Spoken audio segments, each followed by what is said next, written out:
প্রথমবার ট্রেন জার্নিটা কেমন ছিল সবার সাথে না বললেই নয়। আসসালামু আলাইকুম, হ্যালো এভরিওয়ান, সবাই কেমন আছে? আমি ভালো আছি আলহামদুলিল্লাহ।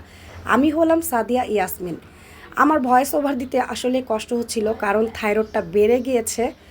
আর কি আর বলার, যাই হোক, আমার খুব ইচ্ছে করেছিল ট্রেন জার্নি করার, যেহেতু আমি আগে পিছে কখনই ট্রেনে উঠি নাই। আমার আম্মু বলেছিল গাড়িতে করে লাকিজ ব্যাগপত্র গুছিয়ে দিতে, ড্রাইভার যেন ময়মনসিংহ নান্দাল বাজার নিয়ে চলে যায়। আর এই দিকে আমরা ট্রেন স্টেশনে চলে এসেছি।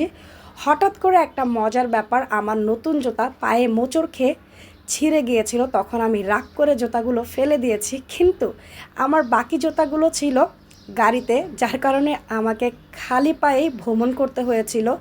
এই অনুভূতিটা কেমন লেগেছিল তখন আসলে বোঝাতে পারবো না। ট্রেনে অনেক মানুষ ছিল, আমরা এসি কেবিন না যেন এসি সিট বা রুম যেটাই বলে না কেন সেটা আমরা পাইনি, কারণ ঈদের তৃতীয় দিন।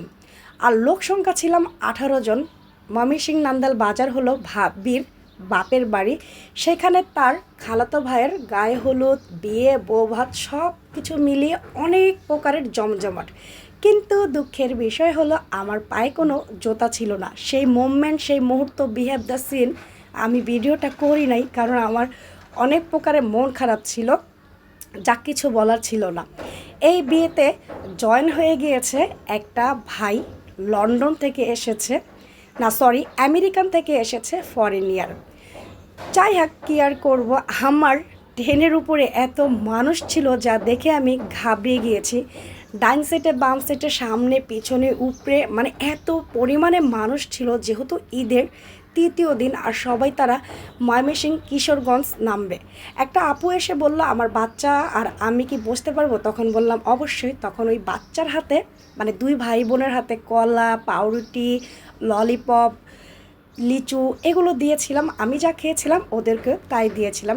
এই হলো আমার অবস্থা, মন ভীষণ খারাপ ছিল, কিন্তু কি আর করার। চারপাশের পরিবেশটা দেখে আমার কাছে ভীষণ ভালো লাগছে। দেখেন কি সুন্দর ভিউ, কাঁঠাল গাছ, আম গাছ, জাম গাছ, লেচু গাছ, কলা গাছ, চারপাশে ছিল ধান ভরা মাঠ, আর অল্প অল্প করে পানি। সব মুহূর্তটা আমি আসলে ভিডিও করিনি, একে তো খালি পায়ে, আর দ্বিতীয়ত ট্রেন জার্নিটা প্রথমবার, যার কারণে আমি বুঝতে পারতেছিলাম না কি করব। সব কিছু মিলিয়ে আমার কাছে ভালো লেগেছে। আল্লাহ যা করেন ভালোর জন্যই করেন, হয়তো বা এইটাই আমার নসিবে ছিল। তারপরে ওইখান থেকে নেমে, আর গাড়িতে যেহেতু জুতা ছিল, বাজারে যেয়েও দেখি দোকানপাট বন্ধ। ঈদের তৃতীয় দিন, গ্রাম বলে কথা। কেমন লেগেছে আমার ট্রেন জার্নি সবাই কিন্তু একটা করে কমেন্ট করে যাবেন।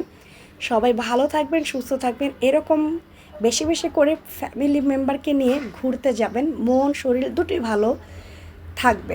অনেক মজা করেছিলাম, বাকিটা থাকবে পরের ব্লগে। আল্লাহ হাফেজ।